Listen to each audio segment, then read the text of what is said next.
Vous pouvez vous rasseoir. Hey, merveilleux. J'aimerais donc, avant de commencer cette belle immersion sur le thème qui est donc vous êtes votre propre guide, j'aimerais de tout cœur remercier l'association Beat Bonheur Factory de nous permettre cette belle rencontre. Cette rencontre qui est une rencontre avec soi avant tout. Quand vous rencontrez ce que vous êtes, au-delà de ce qu'on a pu dire à votre sujet, et je pense que vous êtes au courant qu'on a pu dire bon nombre de conneries à votre sujet aussi. Donc, quand vous faites la rencontre avec ce que vous êtes véritablement, alors tout change. La première chose qui change, est très simple aussi, c'est que vous ne vous prenez plus trop au sérieux. Pourquoi ? Parce que si initialement on regarde là dans le passé et surtout le début de cette vie humaine, on se rend bien évidemment compte que tout au début, là lorsqu'on était enfant, on ne se prenait pas au sérieux. Non. On faisait le pitre. On faisait le clown. Surtout au moment où il fallait pas, surtout au moment où ça embarrassait les parents. On ne se prenait pas au sérieux. Et qu'est-ce qui se passe quand on ne se prend pas trop au sérieux ? On est dans l'accueil de ce qui est.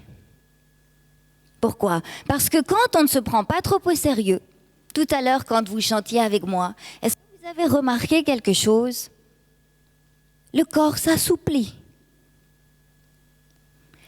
Pas de corps, pas de vie, non ?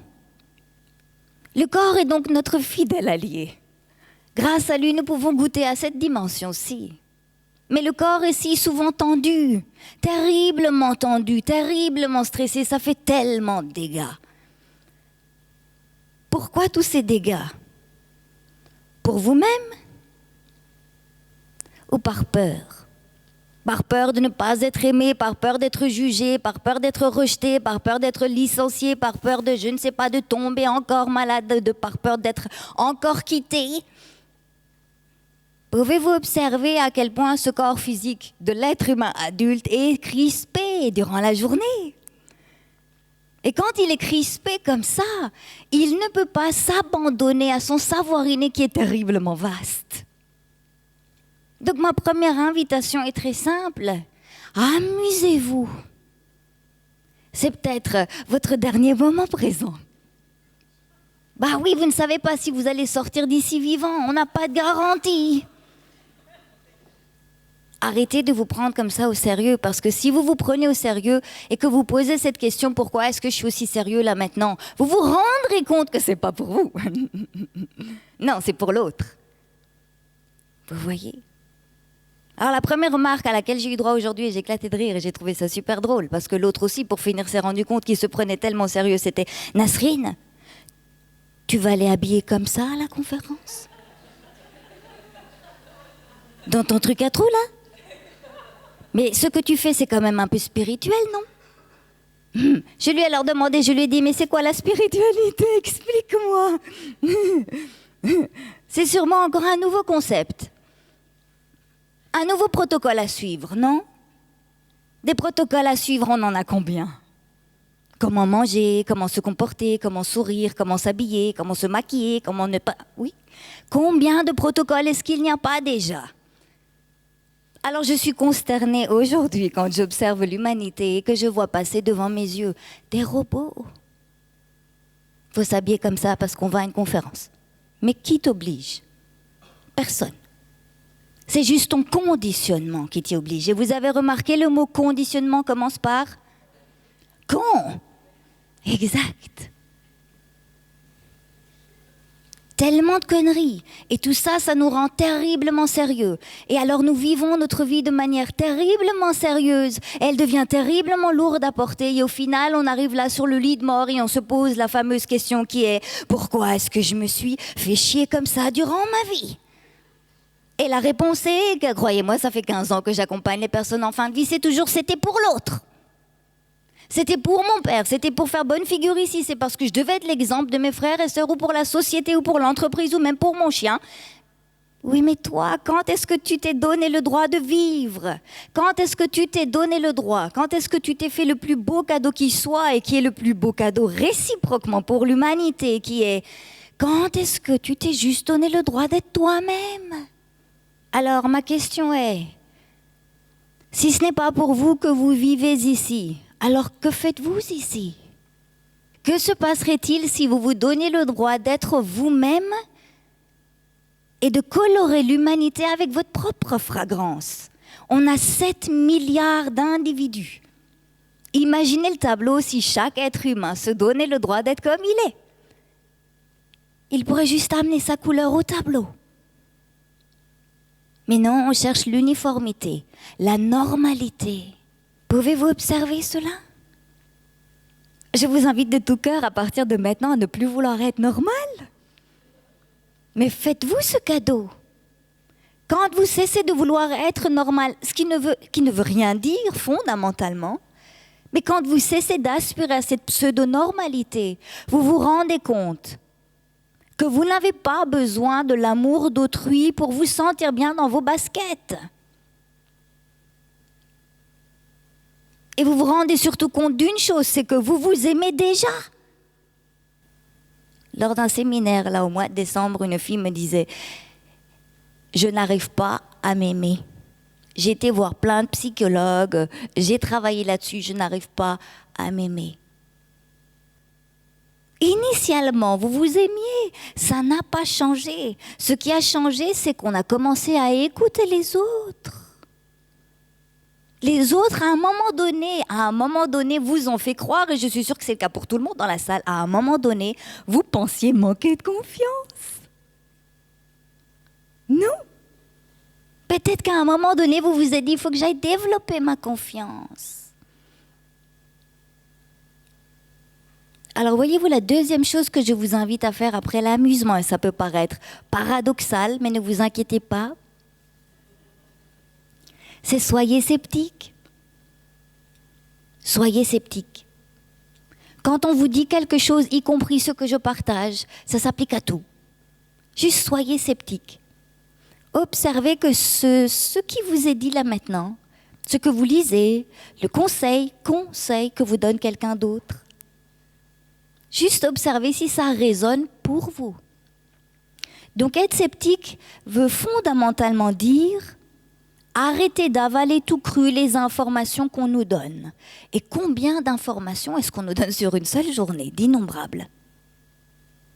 Faut pas manger ceci, faut être gentil, le karma, si tu veux réussir. Il y en a tellement. Donc quand on est sceptique, on fait comme quelques petits pas en arrière et on voit la situation dans sa globalité. Et là, notre fort intérieur qui est unique au monde, c'est si ça résonne ou pas.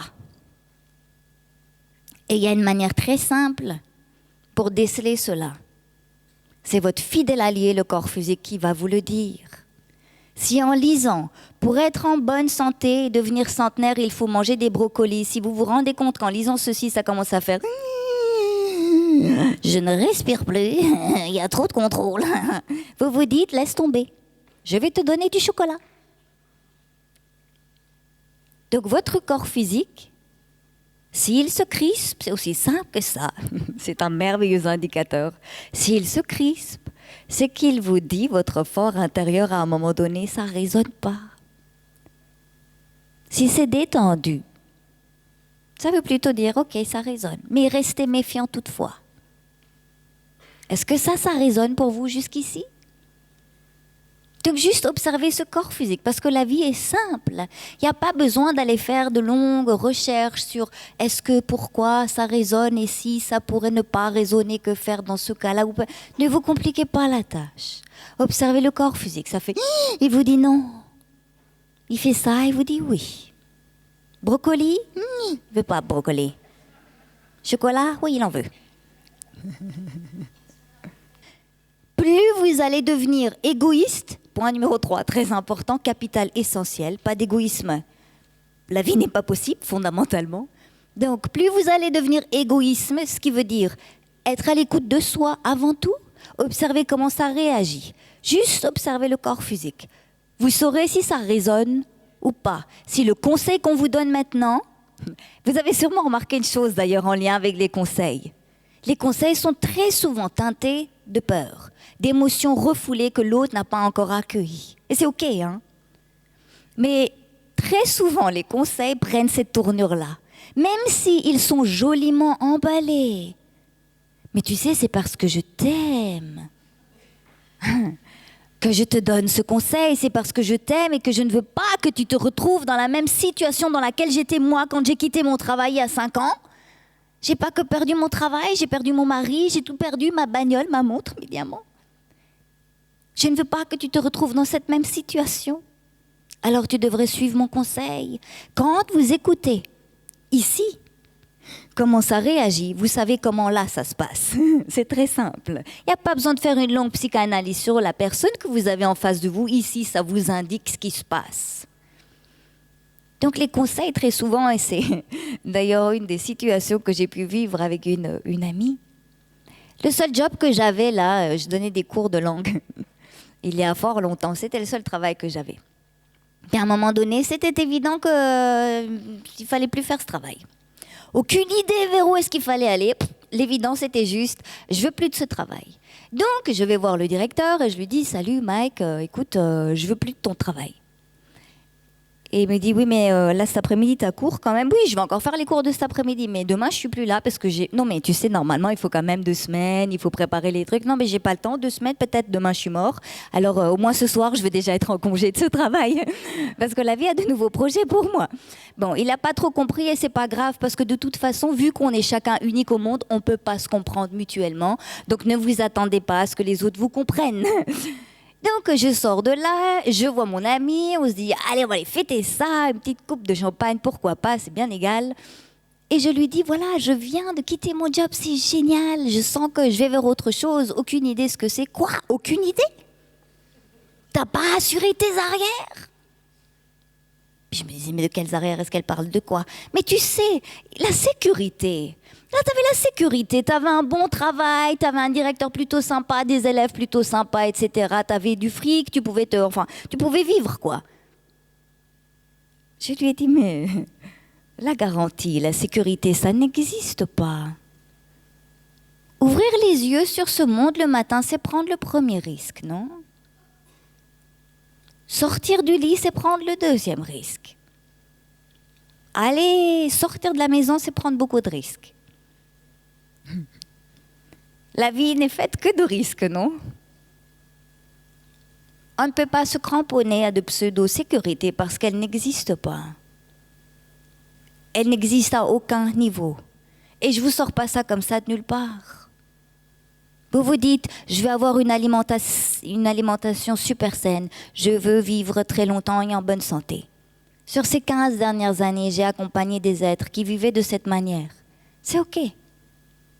J'en ai accompagné d'autres qui ne vivaient pas du tout de cette manière-là. Fumer, buvaient, fast-food, beaucoup. Ah ben, il y a eu autant de morts parmi le premier groupe que parmi le deuxième. Je peux vous dire que ça fait chier les gars qui ont bouffé du brocoli toute leur vie. Eh ouais. Ce que j'ai pu observer par contre, c'est 2 catégories de personnes. Fondamentalement, dans la vie, on a un seul choix qui nous incombe. C'est soit j'investis mon énergie à accueillir ce qui se présente dans mon fort intérieur, et là j'ai une vie vraiment très cool, peu importe ce qui se manifeste, ou je dépense mon énergie à lutter contre ce qui se manifeste en moi. Donc il y a 2 catégories de personnes que j'ai pu rencontrer jusqu'à maintenant, depuis le début de l'accompagnement. Et dans ces 2 catégories-là, il y avait un être humain qui m'a fondamentalement fascinée parce que il sort du lot. C'est un être humain qui aurait dû mourir à l'âge de 2 ans suite à un cancer des intestins très développé déjà au stade avancé, qui a maintenant passé 71 ans et qui a vécu sa vie pleinement. Il a croqué sa vie à pleines dents, malgré des douleurs atroces, et ça à peu près chaque je ne sais pas combien d'années, parce qu'il a eu 14 ou 15 cancers différents. On ne sait même pas comment le corps fait pour fonctionner, parce qu'il y a le trois quarts des organes internes qui manquent. Et il est là et il kiffe la life, quoi. Et alors, lors de cet échange avec lui qui n'était pas du tout dans rien de spirituel ou de recherche, de développement personnel, pas du tout, c'était juste le gars qui, enfin, il est toujours vivant, donc c'est toujours le gars qui a juste envie de profiter de la vie sans trop se poser de questions. Et il m'a dit, tu sais Nasrine, je crois qu'il y a une chose qui m'a sauvée. Pour le peu de théorie qu'il avait, c'était la seule qui tenait debout pour lui. Il m'a dit, j'ai jamais lutté contre ce qui se passait à l'intérieur. J'ai jamais lutté contre le cancer, et il y en a eu, 14, 15, je ne sais plus. J'ai jamais lutté contre les pensées négatives qui venaient, parce qu'il y en a eu beaucoup, non seulement des pensées négatives de la part de l'entourage, qui est là c'est bon, c'est ton heure, là tu peux pas, c'est le 7e cancer, c'est pas possible, va falloir se préparer, fais ton testament. Et puis après ces émotions, bien évidemment, ornées de peur, il a dit j'ai jamais lutté contre. Jamais. Je me suis dit c'est ok. Bah oui, t'as encore un cancer. Bah oui, encore des émotions dites négatives ou des pensées dites négatives, mais j'ai jamais lutté contre. Donc, ce qui se produit quand vous vous amusez, tout en étant sceptique et hautement égoïste, c'est que vous commencez à véritablement danser avec cette énergie qui vous habite et qui se manifeste à travers le corps physique, le mental et le système émotionnel, vos trois fidèles alliés qui vous sont humblement mis à disposition. Est-ce que vous avez envie d'une vie simple? Qui a envie d'une vie simple? Levez la main. On bat les records dans la salle ici, je peux vous dire. Alors pour celles et ceux qui ont envie d'une vie simple, est-ce que vous êtes d'accord qu'on vous critique? Est-ce que vous êtes d'accord en ayant cette vie simple? Est-ce que vous êtes d'accord d'accuser des critiques? Oui ou non? Ok. Là c'est ok, c'est très ok il me semble. J'en ai plus rien à foutre, c'est très bien. C'est la merveilleuse attitude, la meilleure qui soit. Oui, parce que vous savez, il y a une chose. Je vous pose la question parce que la première fois que j'ai échangé avec quelqu'un et que je lui ai parlé de cette vie-ci, de la vie de Nasrine, et qui était terriblement simple, la première chose qui a été dite, c'était « Alors, ça ne vaut rien du tout. Alors, ta vie ne vaut rien. C'est pas possible d'avoir une vie simple. De nos jours, c'est même plus concevable, non ?» Et ça pour une seule chose, c'est parce que dans le conditionnement collectif de l'humanité, il est inscrit que tout ce qui est simple n'a pas de mérite. Alors, peut-être pour celles et ceux qui choisissent d'avoir cette vie simple, peut-être qu'à un moment donné, vous vous retrouverez confrontés à des critiques. Assouplissez-vous. Vous savez, c'est comme quand le supérieur vous engueule, ouais.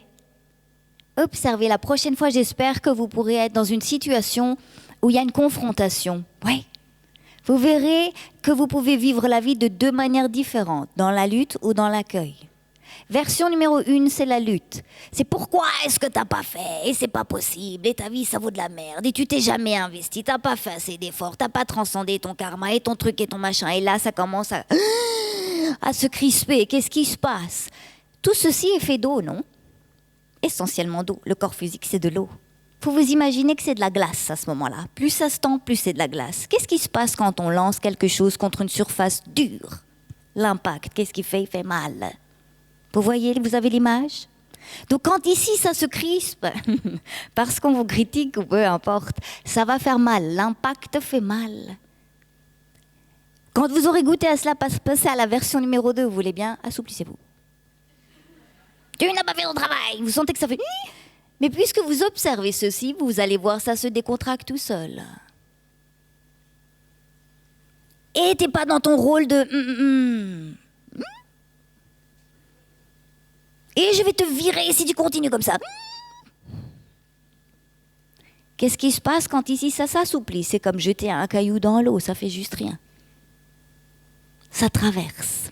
Ça n'a plus d'impact. Ça ne vous perturbe plus. Ça ne vous atteint plus. Ce que l'autre vous dira ne vous atteint plus d'aucune manière. Parce que vous savez que c'est juste son avis, sa manière de vivre cette situation-là. Et elle est OK. C'est une possibilité parmi les 7 milliards. C'est OK. Et ce qui se passe surtout à ce moment-là, c'est que vous ne prenez plus les choses aussi personnellement. Vous avez remarqué comment on prend les choses si personnellement, si vite? Vous marchez dans la rue, vous êtes habillé comme moi, et on vous regarde. Vous dites, mais qu'est-ce qui se passe? On le prend personnellement, non? Vous avez concocté un bon repas. 4 heures derrière les fourneaux. Les invités arrivent, vous leur servez à manger. Déjà, vous êtes dans l'attente, non? Vous dites à un moment donné, quand est-ce que quelqu'un va me dire que c'est bon ou pas? Tu en veux encore? Non, ça ira, merci. Tu veux du sel? Non, ça va, le sel, c'est parfait. Enfin, est-ce que tu aimes ou pas, bordel? Ouais. Non, j'aime pas trop, tu sais. Il n'y a pas assez de brocoli. On le prend personnellement. Il y a tellement de situations sur une seule journée qu'on prend personnellement. Et à chaque fois que ça vous touche personnellement, c'est pas parce que ça veut dire quelque chose de spirituellement hautement important. Ça veut juste dire que votre corps physique est tendu. Et que ce qui est dit, ça impacte. Ça fait mal à l'impact. Ça veut juste dire ça. Mais non. Ça, c'est trop simple comme explication. On préfère les trucs compliqués qui ont beaucoup plus de valeur. Non. Pourquoi est-ce que l'autre me dit ceci? Je dois aller faire un grand travail sur moi-même. Mais parce que tu crois que tu vas vivre ici éternellement, quoi. Hein? Parce que tu crois là que tu vas passer 300 ans sur planète Terre et que tu as le temps de faire 20 ans de psychanalyse ou quoi? Mais oui, mais c'est vrai, j'ai rien contre la psychanalyse. Mais vous savez ce qu'il y a de marrant dans la recherche et dans l'analyse? Quand à un moment donné, vous partez dans ce genre de quête, c'est la quête interminable qui se présente à vous. Pourquoi je suis dans cette situation? Je vais réfléchir, comme si tu le faisais déjà pas assez. Ah oui, c'est parce que ma mère ou mon père ou quelqu'un dans ma lignée familiale était déjà dans cette situation. Bien, est-ce qu'on peut s'arrêter là? Non, il y aura bien une raison à cela. Et on continue la recherche jusqu'à l'ère des dinosaures, oui. Et on a passé combien de tic-tac, tic-tac? C'est peut-être le dernier moment présent, mais ça tout le monde l'oublie. Et quand on leur demande, et quand je leur demande à ces personnes qui ont fait de longues recherches, est-ce que maintenant que tu sais que c'est ton arrière-grand-mère qui était déjà dans cette situation et qui a transmis cela d'une manière très compliquée que même moi j'ai pas compris, mais pourvu que tu te comprennes, est-ce que là maintenant, après toute cette recherche, est-ce que tu te sens mieux? Est-ce que ça a changé quelque chose? Non. On peut peut-être passer à autre chose alors. On peut peut-être aborder la vie de manière beaucoup plus simple, non? Et voyez-vous, le problème, il est là. Ce qui est simple n'a pas de mérite. C'est pour ça que la majorité des êtres humains encore aujourd'hui cherchent des chemins de vie affligeants. Pour qui, pourquoi se compliquer la tâche? Vous arrivez là en fin de route, c'est le dernier moment présent. Vous avez transcendé tout ça avec beaucoup d'efforts, de volonté, de « ah, je peux ». Vous croyez que quelqu'un va vous applaudir? Oui ou non? Non, au fond, vous voulez être applaudi, non? Mais par qui? Mais par vous-même. Fondamentalement, c'est quoi? C'est de la gratitude, non? Mais le seul bémol avec la gratitude est le suivant. Quand on parle de gratitude, très souvent les gens me disent « Oui, tu sais Nasrine, quand je me réveille le matin, je rends grâce à l'univers. Il est vaste, aux arbres, il y en a beaucoup, à Dieu, aux guides, aux anges, aux papillons, à tous les êtres que j'aime. C'est bon, là, c'est déjà la fin de la journée, hein, juste pour dire. Tic-tac, leur tourne, t'es pas là éternellement. Je sais pas, abrège, fais un résumé, fais quelque chose. Mais surtout, pourquoi tu te mets là au fond de la liste? Pourquoi toujours grâce à l'autre, grâce à ceci ou grâce à cela? Grâce à toi-même. Oui, tu as peut-être reçu des conseils, peut-être que tu as eu le sentiment d'avoir des béquilles, mais c'est toi qui as marché, c'est toi qui as fait les pas. C'est toi qui as traversé la situation, pas l'autre. L'autre, il était juste là à dire vas-y, mais c'est toi qui as traversé la situation, non que je sache. C'est toi qui as ressenti comme ça faisait mal par moment, pas l'autre. Donc c'est grâce à toi. Donc cette gratitude, si vous êtes dans cette dynamique de gratitude-là, si vous vous remerciez vous-même, vous remerciez de toute façon tout le reste. Parce que c'est à travers de ceci qu'émane tout le reste. Donc si vous voulez avoir un peu plus de temps le matin pour faire autre chose que de faire la liste, dites juste merci à moi-même. Voilà. Vous êtes votre propre guide et le titre. Vous avez sûrement remarqué quelque chose. Fondamentalement, c'est pas comment devenir mon propre guide. Oui. Parce que devenir, c'est beaucoup trop compliqué. Vous êtes votre propre guide parce que oui, fondamentalement,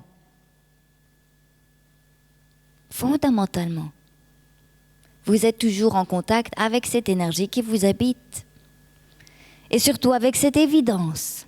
Ce savoir inné ou l'intuition, peu importe comment vous l'appelez. Ce savoir-là, il vous habite à chaque instant. Le seul bémol est le suivant. C'est que très souvent, vous le cherchez. Et celui qui cherche, cherche. Ah, il est là le problème. Celui qui arrête de chercher, trouve. Trouve sans même rien demander. Mais à nouveau, on vous a fait croire dans le lavage de cerveau qu'a subi le pauvre être humain. Et ce lavage de cerveau, je l'appelle le conditionnement. On lui a fait croire qu'il doit chercher. Il doit chercher des réponses. Et plus elles sont sophistiquées, mieux c'est. Mais vous savez, la vie, elle en a rien à foutre des trucs compliqués. On ne va pas vous décerner une médaille parce que c'était compliqué en fin de route. Vous n'avez pas besoin de médaille. Si vous vous reconnaissez vous-même pour l'être unique et parfait que vous êtes à chaque instant, même si tout le monde vous dira le contraire. Relaxez-vous, applaudissez-vous, vous verrez, tout va vachement mieux à ce moment-là. Donc la recherche, c'est faire un énorme détour sur votre savoir inné. Quand vous posez une question, vous perdez de vue votre savoir inné, votre intuition, cette évidence. Et vous avez sûrement remarqué que l'évidence ne découle jamais d'aucune question. Vous êtes quelque part, le téléphone sonne. Vous savez qui vous appelle. Vous n'avez pas regardé, vous savez. Oui, c'est Nicole. Je sais que c'est Nicole. C'est une évidence. Il n'y a pas eu de question. Tiens, qui est-ce qu'à cette heure-ci pourrait bien m'appeler ? C'était juste une évidence. Vous avez sûrement observé que l'intuition vous tombe littéralement dessus. Vous savez sans même demander à savoir. Ça, c'est un raccourci. Ce savoir inné est toujours là. Le seul problème, c'est que quand vous vous mettez à la recherche de quelque chose, c'est comme lorsque... Ça vous est sûrement déjà arrivé, franchement. Vous êtes en train de cuisiner, vous cherchez le sel, il est devant votre nez, vous ne le trouvez pas. Vous ne le voyez pas. Il est où le sel? Il est où il est là. Vous ne le voyez pas parce que vous êtes en mode recherche. Et le mode recherche active quelque chose. On va appeler ça... Je donne souvent là une image qui est celle d'une parabole. Vous savez, comme les grandes paraboles à la NASA? Ces immenses paraboles qu'on peut diriger vers là ou là dans l'univers, oui. Il faut vous imaginer qu'à l'intérieur de ce fort-là, intérieur, il y a une gigantesque parabole. Cette parabole peut être dirigée de deux manières différentes pour faire simple. Soit elle est dirigée vers son centre, donc vers l'intérieur du fort, de votre espace intérieur, donc d'où émane votre savoir inné, votre intuition, soit la parabole est dirigée vers l'extérieur. Quand je suis en mode recherche, La parabole est dirigée vers l'extérieur. Je ne peux donc pas entendre ce qu'il se produit dans mon fort intérieur. Est-ce que ça va pour l'image? Quand j'arrête de chercher, la parabole se redirige automatiquement vers l'intérieur. Et là, je sais sans même demander à savoir. C'est juste évident. Je sais que je dois faire ça. Et quelqu'un vous dira pourquoi, vous direz j'en ai aucune idée. Et on vous traitera de fou. Et ça, c'est très bon signe. Ça, c'est le jackpot. Donc, dès l'instant où vous posez une question, pourquoi est-ce que cette émotion est encore là? C'est votre conditionnement qui va aller ouvrir son gros dossier de tout ce qu'il a enregistré depuis des générations jusqu'au dernier cours que vous avez fait sur la gestion émotionnelle. Il va aller lire l'information. Attends, gestion émotionnelle, j'arrive. Il va aller lire et il va vous réciter ce que vous avez lu, entendu ou ce que quelqu'un vous a dit au sujet d'une émotion. La colère, oui, alors je vais te dire, attention, la colère, oui, c'est le foie. Il y a un problème au foie, c'est sûrement en lien avec le côté gauche, le côté droit ou le côté masculin. Mais est-ce que tu es avancé en sachant tout cela? Est-ce que ton foie va mieux? Est-ce que la colère va mieux? Non, et rien n'a changé. Donc mon invitation est la suivante, elle est très simple. Il y a une émotion. Il y a une pensée dite négative. Il y a une douleur. Et à partir de cet assouplissement intérieur, votre corps, mental, système émotionnel, ces trois alliés peuvent accéder à leur propre savoir inné. D'un point de vue microscopique, quand on va voir là à l'intérieur du corps physique, c'est ce que j'ai eu l'honneur de faire avec d'éminents chercheurs, oui, en épigénétique, en physique quantique. Ce qu'on a pu observer, c'est que dès l'instant où je suis en mode recherche, je me sens personnellement visée, je ne suis pas dans ma propre gratitude. Dès l'instant où le corps physique est dans cette situation-ci, les portes cellulaires, les portes des noyaux cellulaires, pour faire court, se ferment. C'est littéralement mécanique. Ça se ferme. Et le corps physique, il peut uniquement aller chercher ces infos dans cette vaste bibliothèque qui se trouve à l'intérieur des cellules, si les portes sont ouvertes. Alors, ce qu'on a pu observer, c'est là où les chercheurs sont consternés parce que c'est d'une telle simplicité, le mécanisme est tellement simple, c'est que quand la personne est comme ceci, ça s'ouvre. Et quand la personne est comme cela, ça se ferme. Quand elle est dans pourquoi je suis de nouveau en colère, ça se ferme. Tout est fermé. C'est aussi simple que cela. Alors, sur ce très court passage sur Terre, vous pouvez choisir la simplicité, et on va peut-être vous cracher au visage et vous critiquer en disant si c'est simple, c'est nul. Ou la complication. Mais vous n'aurez toutefois pas de médaille à la fin. Alors la question maintenant est, est-ce que je suis d'accord de vivre pour moi? Est-ce que je me donne ce droit-là? Est-ce que je m'autorise à être pas du tout normal? À être habillée comme je veux? C'est ok si les autres ne m'aiment pas? De toute façon, mon amour propre ne peut pas être substitué par autrui. Est-ce que je suis d'accord de m'engager dans cette dynamique-là ou pas? Si vous vous engagez dans cette dynamique-là, la vie va être simple. Vous allez kiffer la vie. Sans besoin de rien d'autre à part vous. Et si ce n'est pas le cas, vous allez pouvoir vivre la vie, ce qui est parfait aussi, de manière beaucoup plus crispée. Mais je vous assure qu'à un moment donné, et je suis certaine que ça vous est déjà arrivé, à un moment donné, on est en overdose de lutte. À un moment donné, on n'en peut plus de lutter. Ça vous est peut-être déjà arrivé dans la situation suivante dont on parlait il n'y a pas si longtemps. Il y a une dame qui a une amie et cette amie est tout le temps en train de se plaindre. Déjà, ça l'énervait de savoir que son amie n'arrêtait pas de se plaindre. Je lui ai dit pourtant, mais la plainte, c'est merveilleux. Mais pourquoi ne pas se plaindre? C'est que là, quelque chose a besoin de s'exprimer. Elle me dit oui, elle se plaint tout le temps de la même chose et moi, je lui donne des conseils, mais elle ne les applique pas et ça m'énerve. Est-ce que vous vous plaignez des fois, dites-moi? Qui se plaint? Levez la main. Oh, c'est merveilleux. Ça veut dire que vous ne vous êtes pas encore transformé en robot dans lequel est inscrit que la plainte c'est négatif, il ne faut pas se plaindre. C'est merveilleux. Donc cette dame qui m'expliquait la situation avec son ami et cette plainte, et on donne toute notre énergie, et on veut que ça aille mieux et on se crispe à donner des conseils, ce qui crispe l'autre davantage. Au final, elle me dit, mais j'investis tellement d'énergie là-dedans et ça ne change pas. Je lui dis, mais pourquoi tu veux que ça change? Bah parce qu'elle se plaint. Je lui dis, mais il est où le problème avec la plainte? Oui, c'est vrai, me dit-elle. C'est vrai. Au fait, ça me dérange parce qu'en effet, je ne me donne jamais le droit de me plaindre. Donc, plaignez-vous. Mais quand vous le ferez, on vous dira un truc que vous connaissez déjà, c'est...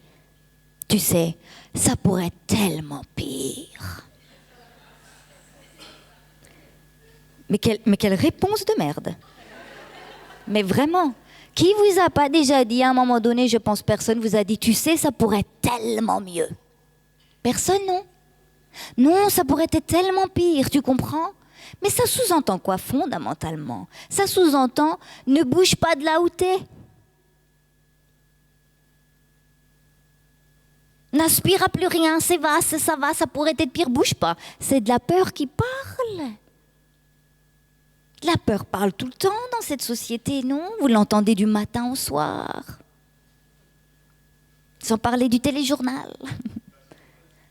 Pardon? Oui, absolument. Absolument. C'est une façon de relativiser aussi. Pourvu que ça détende ton corps physique. C'est OK. C'est OK. Ce que j'aimerais juste vous faire observer par là, c'est que l'être humain, en règle générale, l'être humain adulte est tellement conditionné. Et il ressemble à un robot. Il n'a plus le droit de se plaindre. Il n'a plus le droit d'être en colère. Il n'a plus le droit de pleurer. Il n'a plus le droit de rien au final. Et il traverse sa vie comme un robot. Pour qui? Pour l'autre, pas pour soi-même. Alors, je vous invite juste maintenant à un petit exercice, si vous voulez bien, de vive voix. Vous allez tous le faire en même temps. J'aimerais juste que vous plaigniez d'un truc qui vous embête vraiment. Vous voulez bien? N'importe quoi. N'importe quoi, je vous écoute. Allez-y, tous en même temps. 1, 2, 3, on y va, plaignez-vous.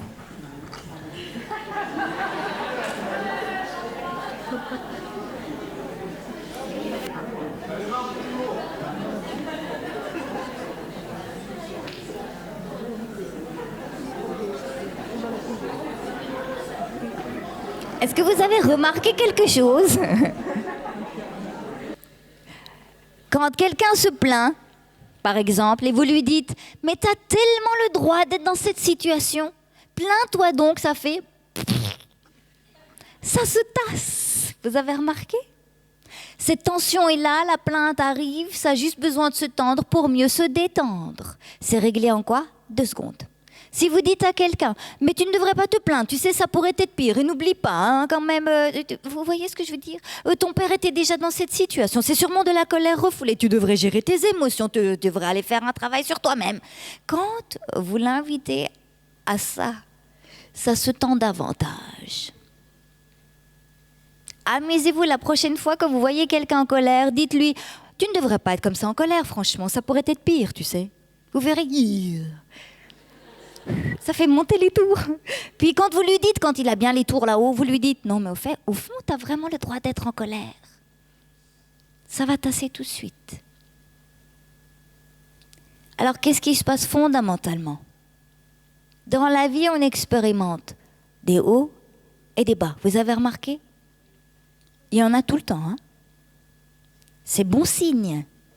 Quand la ligne est droite, c'est l'arrêt cardiaque. Donc, pourvu que ça bouge, c'est OK. Il y a de la douleur, il n'y en a plus. Il y a de la dépression, elle redisparaît. Il y a de l'émotion, il n'y en a plus. Il y a le job, il n'y a plus. Il y a de l'amitié, puis il n'y a plus d'amitié. Il y a de l'argent, puis il n'y a plus d'argent. C'est OK, ça fait partie de la vie. Dites-vous, c'est bon signe, je suis encore en vie. Ouais. Mais en règle générale, l'invitation n'est pas celle-ci, n'est pas de surfer avec les vagues de la vie. c'est d'aller chercher quelque chose qui est terriblement neutre, qu'on appelle, j'ai entendu ça l'autre fois, la joie omniprésente ou quelque chose du style.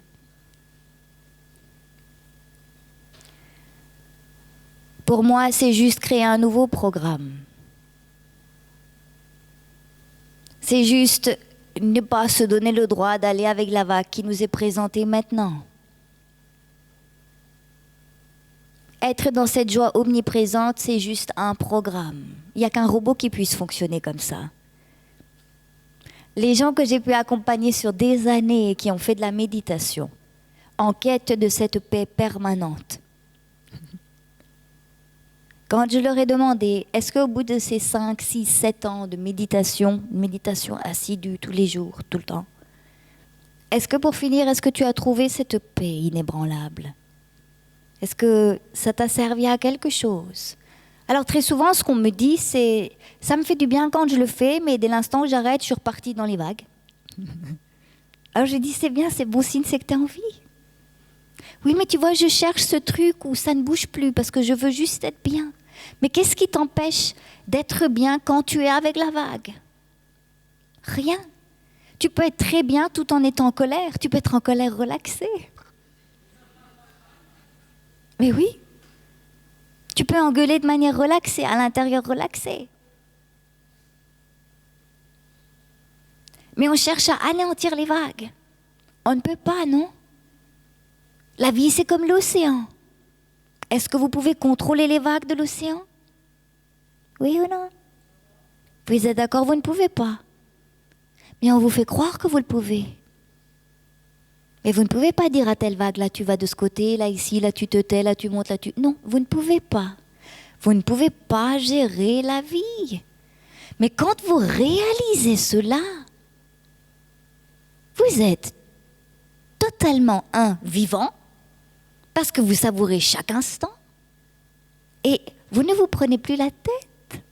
Vous ne vous inquiétez plus. Plus dans cette peur accablante de dire comment je vais faire pour gérer ceci, et ma vie de famille, et mon travail, et mon argent, et ma maladie, et comment je vais faire. Parce que vous comprenez que vous ne pouvez pas.